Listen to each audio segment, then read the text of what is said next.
Noel Kelly was advising RTE He was on how you deal with yeah. agents during COVID. Yeah, during COVID. And he was getting 75,000 Yes. of a fee for that. So what advice did he give?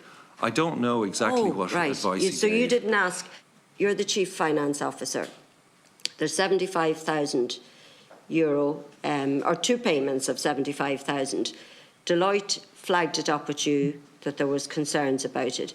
You spoke to the Director General. She said, oh, it's in relation to Noel Kelly giving advice about agents during COVID, and we'll hear about the detail of what exactly that entailed. And you thought, OK, that's worth 150,000.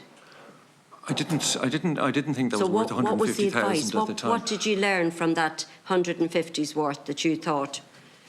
I can't remember exactly what. It wasn't value for money then if you can't remember it. I can't remember exactly. Come on, 150,000 you gave the nod for, and you can't remember. I didn't give the nod. No, sorry. Let me clarify that. I never gave the nod for this. But you didn't ask questions as finance officer. You didn't ask questions about value for money, oversight. What's this 100? If it wasn't about agents, what was it about?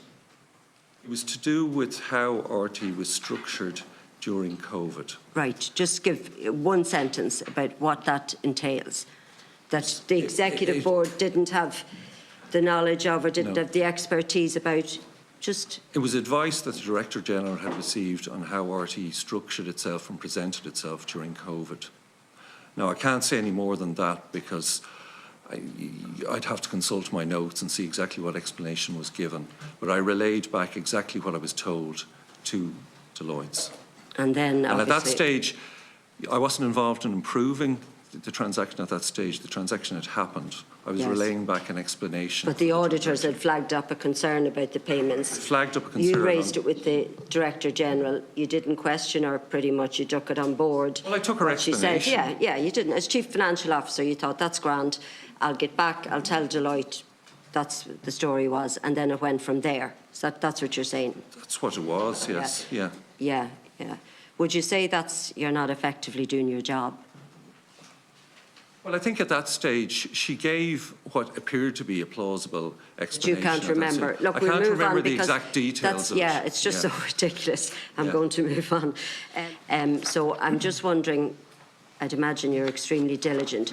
Did you check between now and then? You couldn't remember the exact detail? I cannot remember whether it was Noel Kelly who suggested it or whether it was the Director General. And rather than make an incorrect statement, I have consistently said that I don't remember because it is the truth.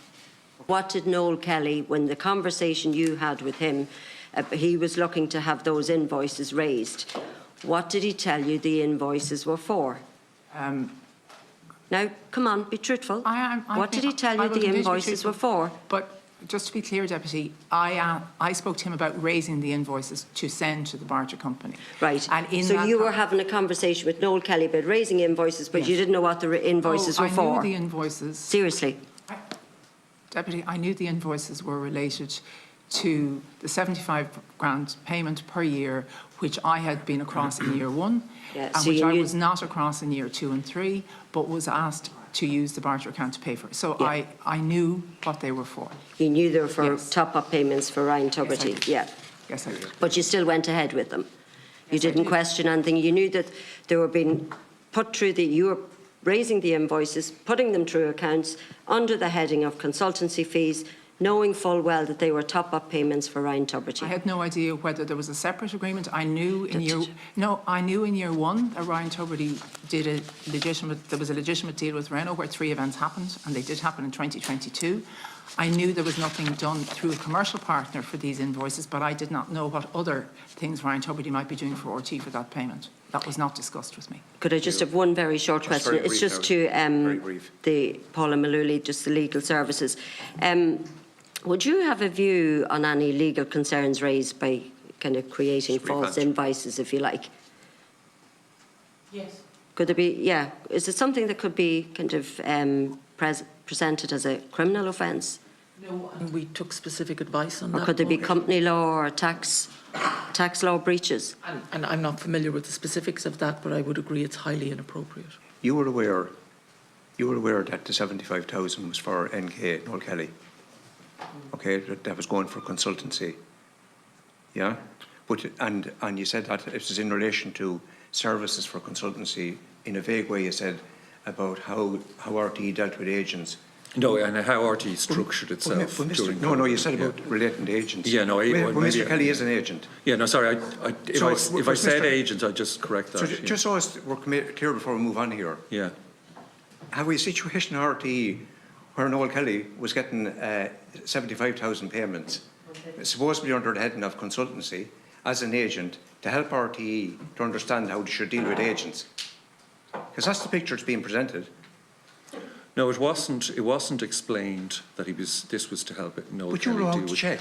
Sorry. You know how to check. You allowed the credit. No, I didn't. Go ahead. No, I didn't allow the credit. I didn't approve it, and I didn't write any cheque. The explanation given to me was that this was a payment. I didn't know who CMS management were before this was queried by Deloitte. And I was told, the explanation I was given by the Director General was that this was consultancy services that Noel Kelly had provided. But during at that point, when you COVID. heard the name Noel Kelly, did you not, when you heard Noel Kelly and consultancy services to RTE, did alarm bells not ring in your head as the Chief Financial Officer? Because I fail to understand why. Yes or no? Did you not question that one? Well, I one bit? I was concerned, but I knew the Director General had Concerned? a close relationship with Noel Kelly. So it's okay because of that? Well, it wasn't Public money okay. frittered away. The transaction had occurred at this stage. I was providing an explanation as part of the audit to Deloitte. Your explanation here is ridiculous. Yeah. I'm telling you that.